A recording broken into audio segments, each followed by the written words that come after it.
How to fix Discord has crashed unexpectedly on Discord. Today, guys, I will share with you and show you how to fix this in this video. Just watch it till the end. So let's start.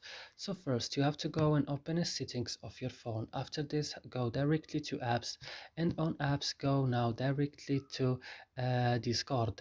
When you found Discord, go now to storage. On storage, go to clear data, click OK and go back and click on for stop and click OK. And the last things is to go into Play Store and update in your Discord again.